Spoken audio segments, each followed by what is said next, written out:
우리가 십계명을 통해서 같이 금요일 날 성령 예배 때 말씀의 은혜를 나누고 있습니다.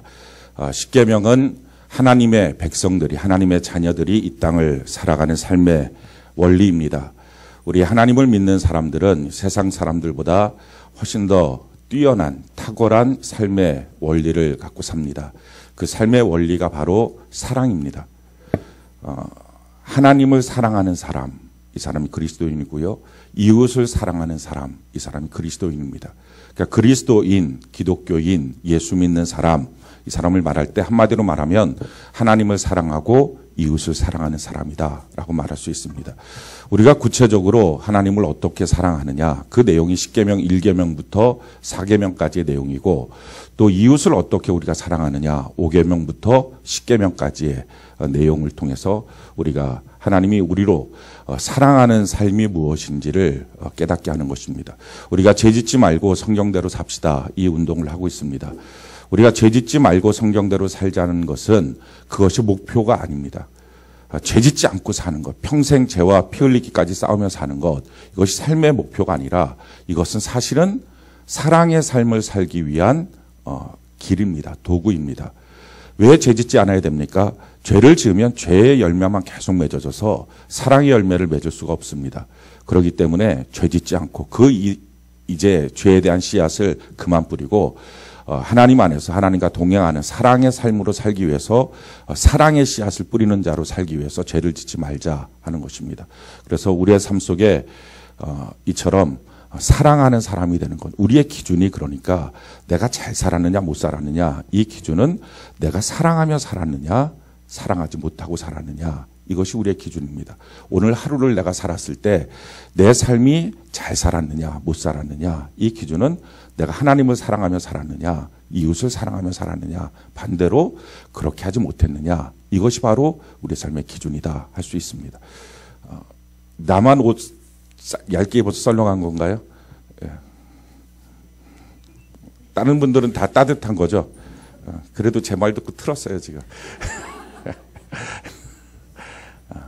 우리가 지난주에 1계명 말씀을 통해서 같이 은혜를 나누었습니다. 나 외에 다른 신을 두지 말라. 이 말은 다른 말로 말하면 하나님께서 너 딴 데 보지 마, 이 말인 거죠. 그러니까 우리를 향해서 우리가 뭐라고, 사실은 저는 그 말씀을 들을 때마다 너무 감당할 수 없는 하나님의 사랑을 느낍니다. 우리라고 하는 사람이 도대체 뭐라고, 그 존귀하신 하나님이 우리를 보고 내 앞에서 다른 데 보지 마라. 이게 첫 번째 계명이거든요. 내 앞에서 딴 데 보지 마라고 말씀하실까. 나 같은 자가 뭐라고 나를 왜 그렇게 사랑하셔서 내가 딴 데 보는 것조차도 우리 하나님 싫어할 만큼 나를 독점하고 싶어 하실까, 나를 사랑하실까. 너무 감사한 겁니다. 이 첫 번째 계명을 지키는 것에서부터 하나님을 사랑하는 그 삶의 원리는 우리에게 열려지게 됩니다. 우리가 딴 데 보지 않는 은혜가 있기를 바랍니다. 우리 마음속에 있는 세상 방식, 바알로 대표되는 세상 방식, 그래서 교회 나왔을 때는 신앙의 원리대로, 또 가정에서 자녀 양육할 때는, 또 사업할 때는, 직장 생활할 때는 그 방식대로 사는 게 아니라, 그래서 여기서는 이렇게 저기서는 저렇게, 그게 아니라 오직 하나님을 믿는 믿음의 방식으로 가정이나 교회에서나 일터에서나 똑같이 사는 사람, 할렐루야, 어디서든지 하나님만 바라보는 사람, 이것이 바로 우리의 신앙생활의 핵심이 됩니다. 돈으로 대표되는 그런 만몬, 자기 이기심으로 대표되는 쾌락, 이런 것들 우리 마음속에 제거하고 하나님만을 사랑한다는 것, 이것이 참 중요합니다. 하나님만을 사랑한다는 삶은요, 참으로 놀라운 능력의 삶이 됩니다. 예수님께서 십자가에 못 박혀 죽으시는 바로 그 주간, 가장 첫 번째 예루살렘에 올라오시고 난 다음에 하셨던 일이 우리가 다 아는 것처럼 성전 정화의 일이었습니다. 예수님께서 성전 정화를 하실 때 이렇게 말씀하시죠. 마태복음 21장 12절로 15절 우리 같이 한번 읽어볼까요? 시작. 예수께서 성전에 들어가사 성전 안에서 매매하는 모든 사람들을 내쫓으시며 돈 바꾸는 사람들의 상과 비둘기 파는 사람들의 의자를 둘러엎으시고 그들에게 이르시되 기록된 바 내 집은 기도하는 집이라 일컬음을 받으리라 하였거늘 너희는 강도의 소굴을 만드는도다 하시니라. 맹인과 저는 자들이 성전에서 예수께 나아오매 고쳐주시니 대제사장들과 서기관들이 예수께서 하시는 이상한 일과 또 성전에서 소리질러 호산나 다윗의 자손이 하는 어린이들을 보고 노하여. 우리가 이 본문을 통해서 깨닫게 되는 것은 예수님께서 성전을 깨끗하게 하십니다. 이것이 가장 중요하다고 생각을 하신 거예요. 십자가에 못 박혀 죽으시기 전에 가장 먼저 깨끗해져야 될 건 뭐냐? 예수의 보혈로 씻겨져야 될 것이 뭐냐? 그게 성전이다 하는 것을 예수님이 상징적으로 보여주는 거죠. 근데 예수님께서 성전을 정화하실 때의 성전의 상황을 보면 거기 장사하는 사람들도 있었고요. 돈 바꿔주는 사람들도 있었습니다. 근데 그들이 있었던 이유는 제사를 돕기 위해서 있었던 겁니다. 다른 말로 말하면 예수님께서 성전을 정화하실 때 성전에는 제사가 있었고요. 제사장도 있었어요. 그들의 재물도 있었습니다. 또 뿐만 아니라 그들이 열심히 봉사하는 레위인들도 있었습니다. 그런데 문제는 사람들이 하는 모든 일들은 성전 안에 다 있었어요. 그런데 하나님이 하시는 일은 성전 안에 없었어요. 이걸 하나님이 하시는 일, 이거를 믿음의 역사라고 말합니다. 사람들이 하는 일은 다 있었어요. 그런데 하나님이 하시는 일은 없었어요. 왜? 하나님이 성전 안에 거할 수가 없었어요. 하나님의 집임에도 불구하고 집이 너무 더럽혀져 있는 거예요. 그래서 예수님의 성전을 깨끗하게 하시는 겁니다. 왜 예수님이 성전에서 장사하는 자들을 내쫓습니까? 그들이 미워서가 아니었어요. 이유는 하나님이 성전에 거할 수가 없으니 성전 안에서 사람들이 하는 일은 꽉 차 있는데 하나님의 일은 없는 거예요. 성전을 깨끗하게 하고 나니까 그 다음에 어떤 역사가 생깁니까? 14절, 15절 우리가 한번 읽어볼까요? 시작. 맹인과 저는 자들이 성전에서 예수께 나아오매 고쳐주시니 대제사장들과 서기관들이 예수께서 하시는 이상한 일과 또 성전에서 소리질러 호산나 다윗의 자손이여 하는 어린이들을 보고 노하여. 자, 성전을 깨끗하게 하니까 하나님의 임재가 있으니까 그 다음부터 어떻게 합니까? 하나님의 일들이 나오는 거예요. 하나님의 역사, 믿음의 역사가 나오는 거예요. 그러니까 지금 어떤 일들이 생깁니까? 맹인, 저는 자, 이건 사람들이 아무리 노력해도 눈뜨게 못합니다. 저는 사람 하나도 고칠 수 없습니다. 그런데 예수님께서 성전이 깨끗해지니까 거기서부터 성전에서 그들이 나올 때 그들을 고쳐주기 시작합니다. 어린아이들, 그냥 뛰어노는 거에 정신없는 어린아이들이 이제는 하나님의 이름을 향하여 소리치며 호산나! 눈이 열려버리는 거예요. 이건 부모도 못하는 거예요. 오늘날 교회 안에서 예배 없는 교회가 어디 있습니까? 목사 없는 교회가 어디 있습니까? 봉사 웬만큼 다 하죠. 셀로 모이고 뭐 구역 예배 교제 다 합니다. 헌금도 하고 전도도 하고 기도도 하고 다 합니다. 문제는 사람이 하는 것은 다 해요. 그래서 다 하니까 이것이 성전이다. 이것이 하나님을 예배하는 곳이구나 생각하겠지만 사실은 사람이 하는 것만 다 한다고 해서 그것이 교회가 아니라 진짜 이곳이 하나님의 집이려면 하나님이 하시는 일들이 있어야 돼요. 아멘이십니까? 과연 하나님이 하시는 일들이 있느냐 하는 걸 봐야 됩니다. 정말 이 교회가 좋은 교회다. 이 교회가 정말 하나님의 임재가 있는 교회라면 하나님이 하시는 일들이 있어야 돼요. 사람이 도무지 할 수 없는 일들. 들어와 보니까 사람이 변화되고 할렐루야. 회개의 역사가 나타나고 질병이 치료받고 할렐루야. 어린아이들의 마음속에서부터 세상이 떠나가고 하나님을 찬양하는 일들이 나타나기 시작하고 과연 하나님의 일들이 있느냐 하는 거예요. 우리도 마찬가지 아닙니까? 우리가 성전이라고 하는데 우리는 그리스도인으로서 해야 될 일들을 하고 있습니다. 문제는 내가 하는 하나님을 향한 어떤 일들이 있다고 하는데 정말 내 삶을 통해서 하나님의 일들은 나타나고 있느냐 하는 거예요. 만약에 하나님의 일들이 없다면 그건 뭐예요? 그게 성전이 아니잖아요. 믿음의 역사가 없다면 우리가 왜 기도합니까? 왜 예배드립니까? 왜 우리의 삶 속에 하나님을 향한 섬김들이 있습니까? 왜 모입니까? 이 모든 일들은 하나님의 역사를 보기 위함인데 우리가 하는 것들은 다 하는데 하나님의 일은 없어요. 이게 예수님께서 성전을 정화할 수밖에 없었던 사건입니다. 문제는 뭐였어요? 우리 안에 세상 방식, 우리 안에 돈에 대한 사랑, 자기의 이기주의에 근거한 쾌락, 이런 것들이 마음속에 꽉 들어가 있으니까 하나님이 일할 수가 없는 거예요. 사랑하는 성도 여러분, 하나님을 사랑하는 것이 능력입니다. 그렇기 때문에 우리의 삶 속에 능력을 구하지 말고 하나님의 얼굴을 구하시기 바랍니다. 많은 사람들이 그리스도인들이 하나님의 능력을 자꾸 구해요. 근데 자기 안에는 세상 방식, 자기 안에는 돈, 자기 안에는 온통 자기의 쾌락, 이 모든 더러운 것은 다 갖고 있으면서 문제가 터지니까 그 문제 속에서 하나님의 능력을 구합니다. 하나님이 하시는 건 뭐예요? 내가 너와 같이 있을 수 있어야 일하지 않겠니? 너의 성전이 깨끗해져야 일하지 않겠니? 그 말씀입니다. 하나님의 능력을 구하지 말고 하나님의 얼굴을 구하는 은혜가 있기를 바랍니다. 이게 첫 번째 계명이에요. 우리가 첫 번째 계명, 하나님을 사랑한다는 것. 그것은 뭡니까? 내가 딴 데 보지 않겠습니다. 성전인 내가 더럽혀지지 않겠습니다. 나는 하나님의 얼굴을 구합니다. 오늘도 이 시간에 하나님의 얼굴을 구하면, 하나님이 함께 하시면 우리로서 할 수 없는 일들을 하나님이 하시는 놀라운 일들이 있게 될 줄로 믿습니다. 그때부터 변화가 있지 않겠습니까? 변화는 사람이 하는 걸로는 변화가 없어요. 가정의 변화, 성품의 변화, 물질 문제의 변화, 질병의 회복, 다 하나님이 하셔야 되는 거지 사람은 못합니다.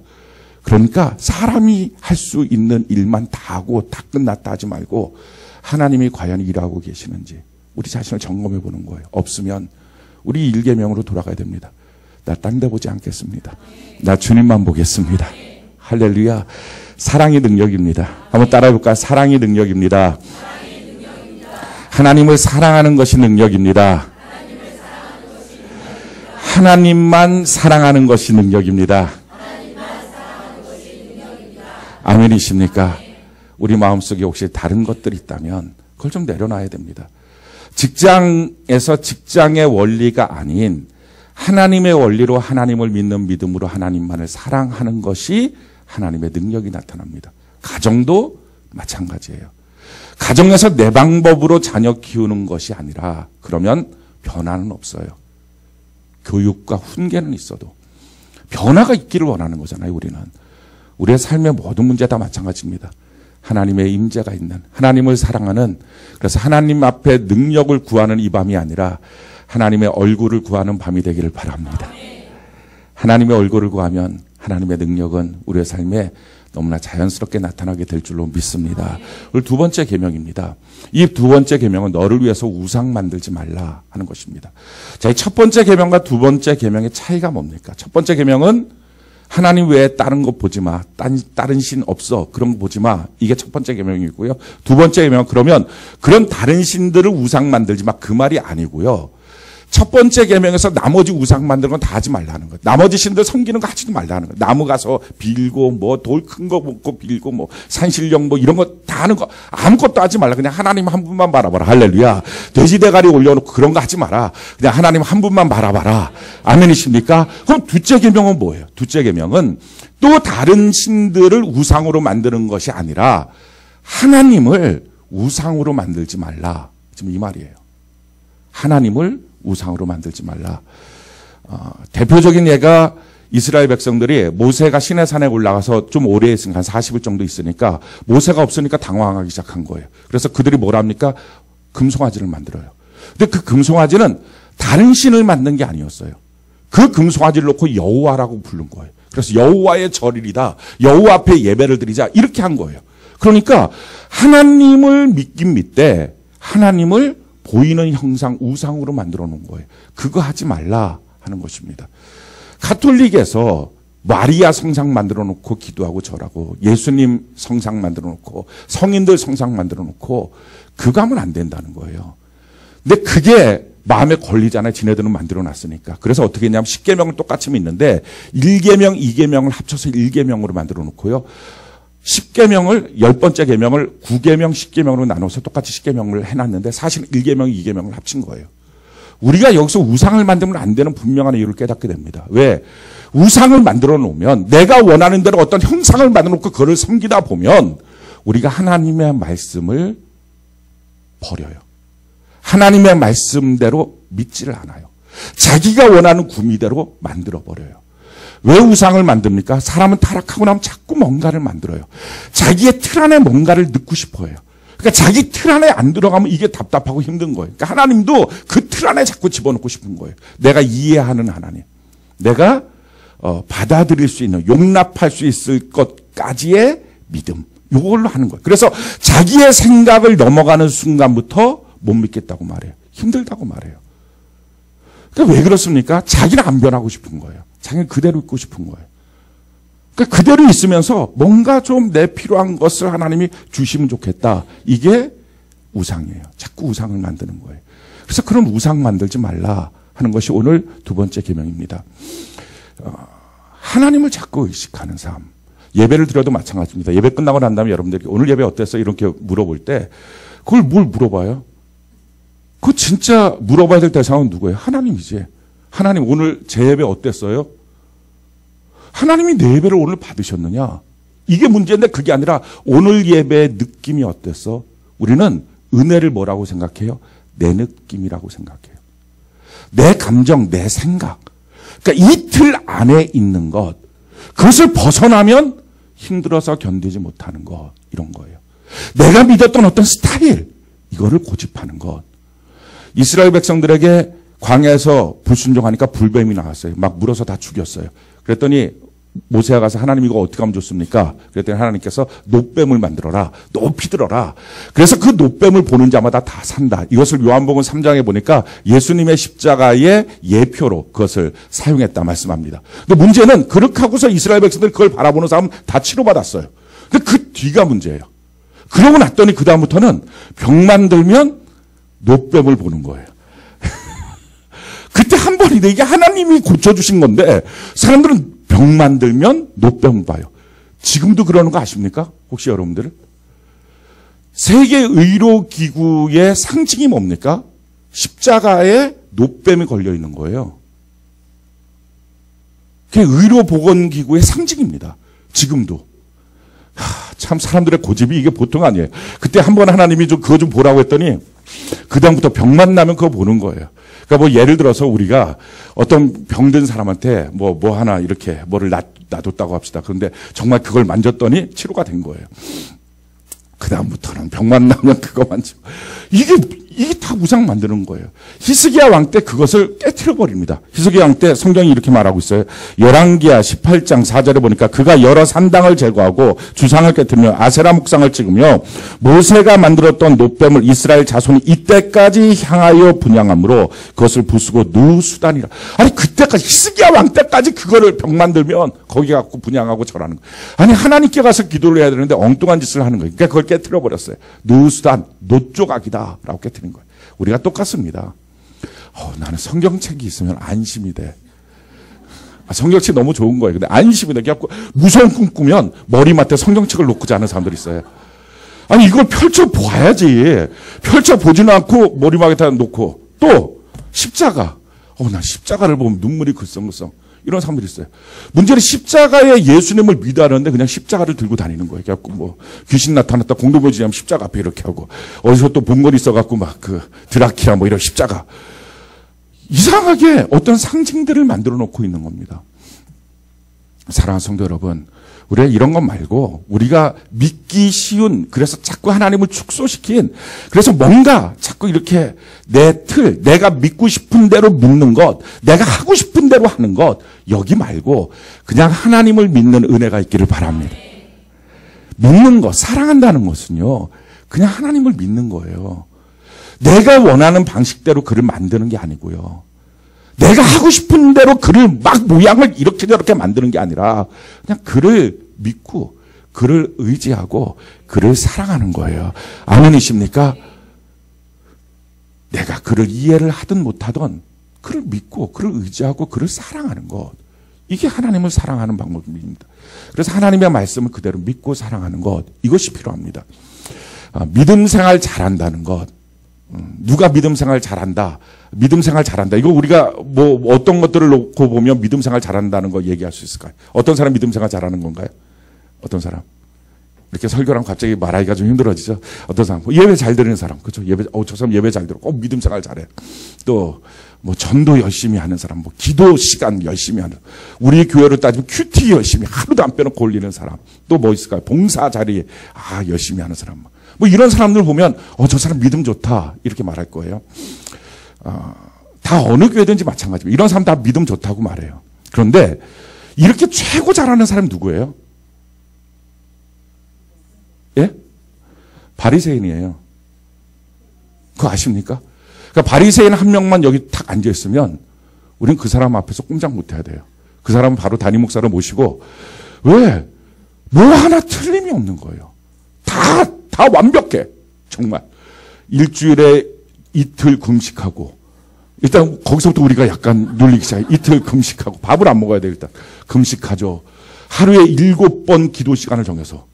그러니까 뭐 하루에 7번 1시간씩 7시간을 기도했으니까 대로에 가서 있던 자기가 뭘 하고 있던 기도 시간이 되면 기도를 하는 거예요. 성경 창세기서부터 말라기까지를 외워야 돼요. 읽는 게 아니고 외워야 돼. 그냥 외워야 돼. 창세기서부터 신명기까지는 성인식을 할 때 이스라엘 백성들은 다 외웁니다. 근데 우리는 이걸 읽으라고 해도 힘들다고 투덜거리니 이게 보통 문제가 아니에요, 지금. 이거 다 외워야 돼, 외워야 돼. 그러니까 바리새인들 이거 싹 외워야 돼. 뭐 그것뿐입니까? 구제하는 것, 자기에게 주어진 10분지 1은 반드시 하나님께 드리고 10분지 1을 갖고 또 구제하고, 헌금 생활 너무 깔끔함. 전도 아침부터 저녁까지 다니면서 그 사람들 전도했어요. 그래갖고 예수님께서 너무 답답하니까 너희들 전도하지 말라 그랬어요. 왜냐하면 전도해갖고 맨날 지옥 보내니까 걔네들 길이 잘못됐는데, 길은 잘못됐는데 너무 전도를 열심히 하는 거예요. 우리도 그런 사람들 많이 봅니다. 이단들에 빠져있는 사람. 띵똥띵똥 누구세요? 여호와의 증인입니다. 증인 노릇 좀 그만하고 예수를 믿으라고. 너무 많은 거예요, 이런 사람들. 그러니까 이렇게 바리새인이다 그러면요, 우리는 일단 다 기죽어 있어야 돼요. 지금 말했던 신앙생활 너무 잘한다라고 했던 사람들의 가장 잘하는 사람, 그 사람이 바리새인이에요. 근데 예수님께서 이 화했을 망할 것들을 이렇게 말했거든요. 그 바리새인으로서는 예수님이 오셔서 자기가 하나님의 아들이라고 하는데, 이렇게 공인되게 신앙생활 잘하는 우리를 향해서 막 화를 내고 있는 예수를 보면서 이해가 안 된 거예요. 그래서 예수님을 향해서 하시는 일을 보니까 하나님의 역사는 나타나는데 왜 저분은 생각이 저 모양이지? 그리고 예수님을 회유하려고 합니다. 예수님, 우리랑 친해야 되잖아요. 왜 죄인들하고 친해요? 우리랑 같이 있어야 되잖아요. 그랬더니 예수님께서 또 뜬금없이 하시는 거예요. 나는 의인을 부르러 온 적이 없다. 죄인을 부르러 왔다. 뭐 이러면서 또 툭하면 말만 하면 이 저주받을 바리새인들아 뭐 이러니까 견디지 못하는 거예요. 예수님을 보면서. 그러면서 결정적으로 예수님이 하셨던 말씀이 있습니다. 우리가 잘 아는 말씀이죠. 마태복음 7장 21절로 23절 우리 같이 한번 읽어볼까요? 시작. 나더러 주여 주여 하는 자마다 다 천국에 들어갈 것이 아니요 다만 하늘에 계신데 아버지의 뜻대로 행하는 자라야 들어가리라. 그날에 많은 사람이 나더러 이르되 주여 주여 우리가 주의 이름으로 선지자 노릇하며 주의 이름으로 귀신을 쫓아내며 주의 이름으로 많은 권능을 행하지 아니하였나이까 하리니 그때 내가 그들에게 밝히 말하되 내가 너희를 도무지 알지 못하니 불법을 행하는 자들아 내게서 떠나가라 하리라. 예수님이 오셔서 주여 주여 하는 자마다 다 천국 가는 것 아니다. 아버지의 뜻대로 행하는 자라야 천국 간다. 라는 말씀이 있을 때까지는 바리새인들이 최고로 크게 아멘했을 거예요. 왜? 자기들은 하나님의 뜻대로 산다고 무엇보다도 자부했어요. 난 하나님의 뜻대로 삽니다. 나처럼만 살아보라 그래요. 그러면서 늘상 하는 기도가 뭐냐? 난 저 세리랑 달라요. 저 죄인들하고 달라요. 난 정말 주님 앞에서 제대로 살고 있어요. 이건 맨날 했거든요. 그러니까 여기까지 나왔을 때 아멘 크게 했을 거예요. 근데 그 다음 구절부터 바리새인들이 혼동을 겪은 거예요. 선지자 노릇, 주의 이름으로 귀신도 쫓아내고 주의 이름으로 많은 권능. 우리가 하는 일인데 이거 하는 거 아니라고? 이거 한다고 소용없다고? 도리어 예수님께서 나를 모른다고, 하나님이 날 모른다고, 나 천국 못 들어간다고, 이게 충격이었던 거예요. 그러니까 지금으로 따지면 예배 열심히 다 한 번도 안 빠져. 새벽 예배 한 번도 안 빠지고, 수요, 금요 한 번도 안 빠져. 또 이 설교하면 다음 주부터 빠질까 걱정이 되는데, 빠지라고 하는 설교 아닌 거 아시죠? 한 번도 안 빠져. 막 큐티 한 번도. 그러자도 큐티 늦게 하는 사람들 이건 잘 됐다. 이건 목사님께서 공인하신 이런 엉뚱한 생각들을 하지 말고 하나님이 뭐라고 말씀하시는지 깊이 들어가서 그 은혜를 경험하시길 바랍니다. 그러니까 이런 식으로 그걸 다 했어요. 그러니까 그 사람들 보고 야, 저 사람 천국 1번이구나. 저 사람들 반드시 천국 갈 거야. 우리가 이렇게 생각하지 않겠어요? 전도 열심히 하고 교회에서 무엇보다 충성하고 막 열심히 막 셀장, 교사, 팀장, 사역 다 하고 야, 최고 열심히 사람.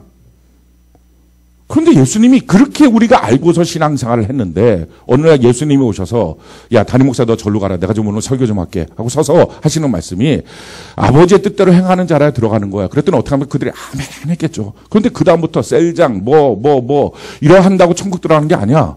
갑자기 우리가 다 기가 죽는 거예요. 누가 들어가는 거예요 도대체 천국을. 뭐가 아버지의 뜻대로 행하는 거야. 이게 갈등이 되는 거예요. 그래서 우리가 알아봐야 됩니다. 도대체 예수님은 믿음 좋은 사람을 누구 보고 믿음 좋은 사람이라고 했는지 이걸 알아야 돼요. 우리가 믿음 좋은 사람이라고 보는 사람들은 누굽니까? 사실은 바리새인들을 믿음 좋은 사람이라고 생각해요. 정말 예배 잘 드리는 사람, 잘하는 사람, 이런 사람들 믿음 좋은 사람이라고 생각해요. 근데 예수님은 그 사람들 아니라는 거거든요. 그럼 예수님의 믿음 좋은 사람이라고 말한 사람이 누굽니까? 가장 대표적인 사람이 가나안 여인이에요. 자기 딸 귀신 들린 사람. 이 사람이 예수님께 나왔어요. 그리고 예수님 앞에 구합니다. 내 딸이 귀신 들렸어요. 그 사람이 이방 사람이었어요. 그러니까 이 바리새인들의 기준으로 보면 저 사람은 천국 못 가. 이렇게 생각한 사람이에요. 근데 그 여인이 와서 내 딸 귀신 들렸어요. 근데 예수님이 유대인들이 하는 방식대로 똑같이 말합니다. 나는 아들의 떡을 쥐어서 개들한테 못 줘. 똑같이 말한 거예요. 아마 그가 회당에 가서 내 딸 귀신 들렸는데 고쳐주세요 하면 회당장, 어느 회당장도 똑같이 말했을 거예요. 이방인 소용없어. 하나님의 역사는 유대인들에게만 일어나 이 아들의 떡을 개한테 줄 수 없어. 그런데 그 예수님이 똑같이 말한 거예요. 근데 그때 이 여인이 이렇게 말해요. 맞아요. 저 개예요. 예수님은 충격을 받았어요. 그런 말씀하시는 거예요. 너 진짜 믿음 크구나. 예수님이 믿음 크다고 말한 사람이 누구예요? 예수님이 뭐라고 해도 예수는 못 떠나는 사람. 지금 그 여인이에요. 저 개라고. 그 말 들어도 난 주님 못 떠난다고. 예수님이 행하셨던 믿음의 훈련을 우리가 좀 살펴볼 필요가 있습니다. 가장 대표적인 사람이 베드로라고 하는 인물을 통해서 우리가 좀 살펴봐야 돼요. 베드로라고 하는 사람 누가복음 5장에 보면 밤새도록 고기를 잡는데 한 마리도 낚지를 못합니다. 근데 그 새벽녘에 예수님이 그 배에 오셨어요. 그리고 나서는 예수님이 좀 뛰어서 내가 말씀 전하는 동안은 너가 좀 섬겨달라. 그때 베드로가 그걸 해줬습니다. 그리고 말씀 다 증거하고 난 다음에 너 고기 하나도 못 낚았지? 예, 그렇습니다. 깊은 데로 가자. 그물 내려라. 어마어마한 고기를 낚았어요. 2배 가득 찬 만큼의 고기를 낚았어요.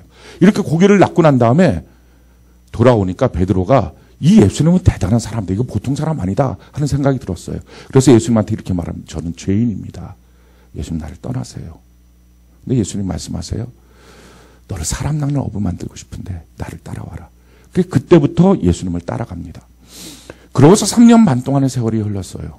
근데 이 3년 반 동안의 세월 동안에 베드로는 예수님이 너무 좋았어요. 자기를 향해서 찾아오셨던 예수님. 난 죄인이라고 말하는데도 괜찮다고 말씀하시면서 내가 너에게 사람 낚는 어부 만들어주겠다. 새로운 비전을 주신 예수님이 너무 좋았어요. 그래서 이 베드로는요 정말 낄 때 안 낄 때 다 낍니다. 성경에 보면 가장 많이 등장하는 인물이 베드로예요. 어떤 때 보면 예수님보다 더 많이 등장하는 것 같기도 해요. 할 말 안 한 말 다 합니다. 왜냐하면 이 베드로는요 예수님이 너무 좋은 거예요. 예수님을 그냥 사랑하는 거예요. 이게 뭐 진짜 예수님을 스승으로 따르는 건지 인간적으로 사랑하는지 구분이 안 될 만큼 그냥 예수님을 사랑하는 거예요. 그러다 예수님 나 십자가 달려 죽을 거야. 그랬더니 베드로가 울컥해갖고 누가 감히 예수님 그러냐. 그래 막 사탄아 뒤로 물러가라. 이렇게 욕도 먹고 그래도 그냥 마음속에 그 예수님이 하신 말씀이 서운하지가 않는 거예요. 그냥 예수님이 좋은 거예요. 그러다가 마지막에 너희들이 다 나를 버릴 거야. 그랬더니 베드로가 아니에요. 저 절대 안. 그러니까 베드로는 할 말 안 할 말 낄 때 안 낄 때 아무 데나 다 끼는 거예요. 그냥 예수님 바로 옆에 붙어 있는 거예요. 막 끼는 거예요. 그래갖고 절대 안 떠나요. 그리고 그 밤에 어떻게 됩니까? 예수님 놓고서 3번씩이나 부인하고 막 마지막엔 저주하고 너무 부끄러운 그 순간에 예수님이 또 그걸 쳐다봤어요. 성경에 보니까 예수님이랑 눈이 마주쳤대요. 예수님 좀 안 봐주면 좋았는데 그러니까 예수님이 내 말이 맞지 이렇게 보신 것 같아요. 너가 나 3번 부인한다 내 말이 맞지 이렇게 쳐다본 거예요. 그러니까 베드로의 입장에서는 내가 뭐 하는 사람이었나. 나 그렇게 예수님 사랑하고 좋았는데 이게 뭐지? 그러고 떠났어요. 그리고 디베라 바다 바로 그 예수님을 처음 만났던 그 바다로 갔어요. 거기서 고기를 낚습니다. 근데 부활하신 예수님이 이 베드로를 찾아왔어요. 새벽녘이에요. 비슷한 시간. 데자부가 되는 거예요. 밤새도록 고기 하나도 못 낚았어요. 그때 예수님이 오른편에다 그물을 내려라. 상상할 수 없는 그물을 낚습니다. 고기를 낚아요. 153마리의 고기를 낚습니다. 그때 요한이 베드로에게 이렇게 말해요. 예수님이다. 그 말을 들으면 여러분들은 어떡할 것 같아요? 지금 예수님 볼 면목이 없어서 도망간 거잖아요. 고기 낚으러. 그럼 여러분들 어떡하겠어요? 바로 노져올 거예요. 예수님 안 계신 대로. 빨리. 아, 저를 보는 사람들, 그런 사람들이 있어요. 막 이렇게 오다가 나를 보면 탁 이렇게 꺾어져서. 어떤 분은 저보고 식당에서 저를 만나더니, 내가 목사님을 만났어. 도망가야 되는데. 아, 이렇게 말하는 사람도 있어요. 자기 부인이, 내가 목사님을 만났어. 어쩌다가 진짜 운수 없는 날이야. 이런 표정이에요, 그냥. 왜 그러는지 모르겠는데. 아무튼, 그러니까 이렇게 막 도망가야 되잖아요, 지금. 너무 신기해요. 예수님이야. 그 말 듣자마자요. 베드로가 바다를 확 뛰어들어요. 팍 수영하고 가요. 그러니까 서서 배가 도착하는 시간까지 가만히 서 있는 것이 너무 힘든 거예요. 확 뛰어서 막 가요. 물 뚝뚝뚝뚝 떨어지는 옷을 입고 그냥 앞에 서 있어요. 그랬더니 예수님이 와, 이게 불째라. 그랬더니 고기하고 떡을 주세요. 아무 추궁도 안 해요. 너 왜 그랬니? 이런 말씀도 안 하세요.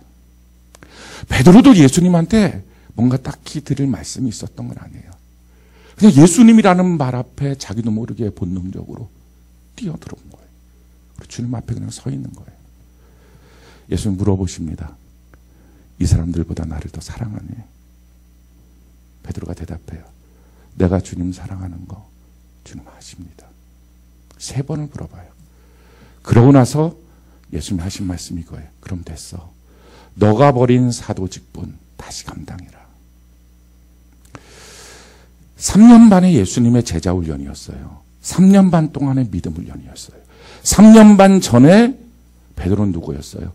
예수님을 보고 죄인이에요. 떠나가세요. 나 주님 감당 못해요. 이 사람이었어요.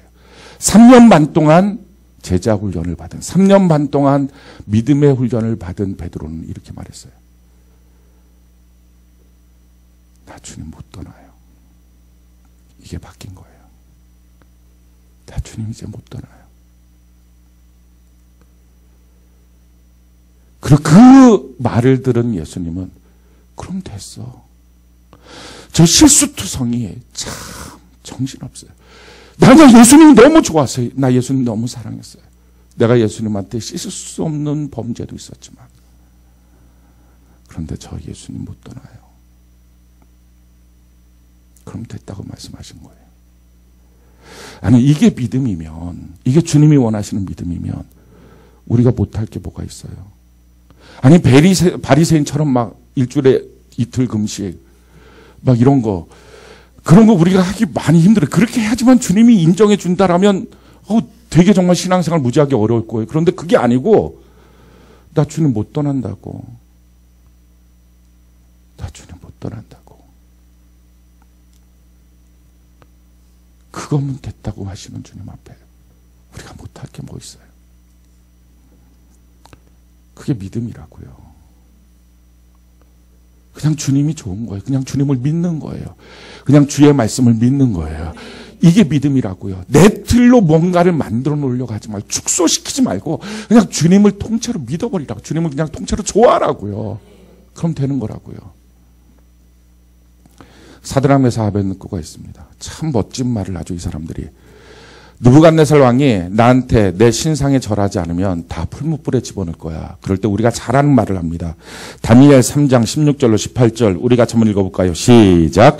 사드락과 메삭과 아벳느고가 왕에게 대답하여 이르되 느부갓네살이여 우리가 이 일에 대하여 왕에게 대답할 필요가 없나이다. 왕이여 우리가 섬기는 하나님이 계시다면 우리를 맹렬히 타는 풀무불 가운데서 능히 건져내시겠고 왕의 손에서도 건져내시리이다. 그렇게 하지 아니하실지라도 왕이여 우리가 왕의 신들을 섬기지도 아니하고 왕이 세우신 금신상에게 절하지도 아니할 줄을 아옵소서. 그러고서 풀무불에 들어갑니다. 우리가 다 아는 대로 그 풀무불에서 타지도 않아요. 불꽃에 사는 냄새도 없다 그랬어요. 나왔어요. 근데 왜 사드락 메삭 아벳느고는 그렇게 믿음의 고백을 할 수 있었을까? 이 멋진 신앙의 고백을 했을까? 이건 한 가지였어요. 참 무모해 보이기도 하지만요. 이 사드락 메삭 아벳느고 이전에 200년 전에 하나님이 이사야 선지자를 통해서 주신 말씀 한 구절을 그냥 믿은 거예요. 그 말씀이 뭐였습니까? 이사야 43장 1절 2절이에요. 우리 같이 한번 읽어볼까요? 시작. 야곱아 너를 창조하신 여호와께서 지금 말씀하시느니라. 이스라엘아 너를 지으신 이가 말씀하시느니라. 너는 두려워하지 말라. 내가 너를 구속하였고 내가 너를 지명하여 불렀나니 너는 내 것이라. 내가 물 가운데로 지날 때에 내가 너와 함께할 것이라. 강을 건널 때에 물이 너를 침몰하지도 못할 것이며 내가 불 가운데로 지날 때에 타지도 아니할 것이요 불꽃이 너를 사르지도 못. 이 한 구절 그냥 믿은 거예요. 그냥 믿은 거예요. 여러분 믿음이 뭐예요? 그냥 이렇게 믿는 거예요. 믿음이라고 하는 것은 어떤 내가 이런 행위들 이걸 하니까 난 믿음이 있어요. 물론 믿으니까 믿음에 근거한 열매로서의 행위가 나옵니다. 그런데 그게 아니라 그냥 어떤 행위들을 하면 믿음이 있는 게 아니라 우리의 믿음이 되신 하나님, 믿음의 대상이 되신 하나님을 그냥 믿는 거라고요. 여러분 믿음이 뭐예요? 믿음은 믿어주는 게 아니고요. 믿어지는 거예요. 기억하십시오. 믿어주는 게 아니고요. 믿어지는 거예요. 믿음에 우리의 의지가 있어야지만 믿음은 커집니다. 근데 엉뚱한 데다 자꾸 의지를 사용하는 거예요. 믿어주는 데다 의지를 쓰는 거예요. 그러니까 자꾸 하나님을 향해서 믿어주려고 그래요. 하나님 이런 문제 있는데 하나님 응답해 주세요. 내가 3일 동안 금식기도 해볼 거예요. 그러니까 하나님 자꾸 믿어주려고 그래. 내가 하나님 앞에 이렇게 할 거예요. 그러니까 자기 어떤 행위들을 놓고 믿어주려고 그래. 그러니까 하나님 이렇게 믿어줄 거니까 좀 해봐요. 라고 해요. 그러니까 자꾸 믿음이 턱턱 걸려요. 믿어주려고 하니까 자꾸 안 믿어지는 거예요. 그게 아니에요. 믿음이 어떻게 믿어주는 겁니까? 믿어줘서 뭐를 어떻게 해요? 그냥 믿어지는 거예요. 근데 믿어지는 방법이 뭐예요? 그걸 알면 믿어져요. 그래서 믿음이라는 것은요, 자꾸 그걸 알아가는 거예요. 성경이 우리에게 이렇게 말합니다. 호세아 6장 1절로 3절 우리 같이 한번 읽어볼까요? 시작. 오라 우리가 여호와께로 돌아가자. 여호와께서 우리를 찢으셨으나 도로 낫게 하실 것이요 우리를 치셨으나 싸매어 주실 것임이라. 여호와께서 이틀 후에 우리를 살리시며 셋째 날에 우리를 일으키시리니 우리가 그의 앞에서 살리라. 그러므로 우리가 여호와를 알자. 힘써 여호와를 알자. 그의 나타나심은 새벽빛같이 어김없나니 비와 같이 땅을 적시는 늦은 비와 같이 우리에게 임하시라 하니라. 6절 한번 읽어볼까요? 시작. 나는 인애를 원하고 제사를 원하지 아니하며 범죄보다 하나님을 아는 것을 원하노라. 예배를 얼마나 드렸느냐가 믿음의 척도가 아니고요. 하나님을 알아가는 것. 전에도 말씀드렸어요. 옆집에 있는 아저씨가 내가 너무 병들어서 힘든데 보더니 괜찮을 거라고 지나가면서 유심히 보더니 괜찮을 거라고. 고맙긴 하지만 뭐야. 덕담인데 저 사람 오지랖 높네. 이 정도 하고 넘어갔을 거예요. 근데 어느 날 안 거예요. 그분이 내가 아픈 분야의 최고의 의사예요. 그럼 그다음부터 그 말이 믿어지는 거예요. 감사한 거예요. 그죠? 그분이 누군지를 알면 그분의 말이 믿어지는 거예요. 하나님이 누군지를 알면 하나님의 말씀을 믿어지는 거예요. 믿어지니까 풀무불에 집어넣는다고 해도 한 구절 나와 있는 불꽃이 너를 사르지도 못할 거야. 이 말씀이 그냥 믿어지는 거예요. 하나님이 어떤 분이지 않을까. 그 하나님의 말씀은 신실하시다. 그 하나님은 단 한 번도 거짓말하지 않으신다. 그 말씀 다 1.1에게 전혀 오차 없이 그대로 이루어진다. 이게 믿어지니까. 하나님이 어떤 분인지. 여러분 믿음의 삶이라는 것은 하나님을 알아가는 거예요. 그래서 내 수준으로 자꾸 하나님을 떨어뜨려 놓지 않고 나는 요 방법대로만 믿을 거야 이렇게 말하지도 않고 하나님 자꾸 우상처럼 형상으로 만들어 놓고 요게 하나님이야 이렇게 안 한다고요. 정말 그 하나님이 누군지를 자꾸 알아간다고요. 우리가 형상으로 만들어 놓으면 그것 말고는 안 보려고 그래요. 내가 믿는 방식 말고는 안 들으려고 그래요. 내가 원하는 방식 아니고서는 안 하려고 그래요. 내가 누군가를 사랑한다고 할 때 그를 인형처럼 만들어 놓고 너는 이 모습이야. 그게 어떻게 사랑입니까? 하나님을 사랑한다는 것은요. 내가 원하는 방식대로 하나님을 만들어 놓은 게 아니에요. 그냥 하나님을 알아가고 하나님을 믿는 거예요. 누가 이렇게 할 수 있어요? 하나님을 떠날 수 없는 사람. 누가 천국에 갑니까? 마음이 가난한 사람. 참 너무 놀라운 거예요. 아니, 가난한 여인이 천국 간다. 그 당시에 누가 그걸 인정해 주겠어요? 아니, 어떻게 저 여인이 천국에, 저 여인은 뭐 예배를 얼마나 듣고 성경을 도대체 얼마나 암송했고, 아니, 우리는 근데 그렇게 했는데 우리는 못 가고 저 여인이 간다고. 이게 말이야 됩니까? 이게 왜 이렇게 불공평합니까? 근데 예수님이 하시는 말씀이에요. 그 여인은 나 없으면 안 된대. 나 없으면 안 된대. 나를 그렇게 잘 꾸준히 섬기지도 않았는데 나 없으면 안 된대. 그게 예수님의 기준이에요.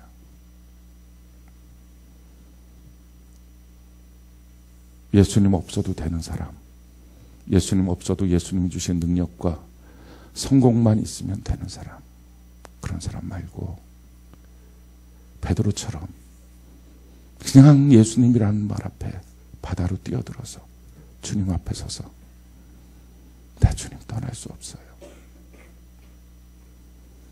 개라고 하시면 맞아요.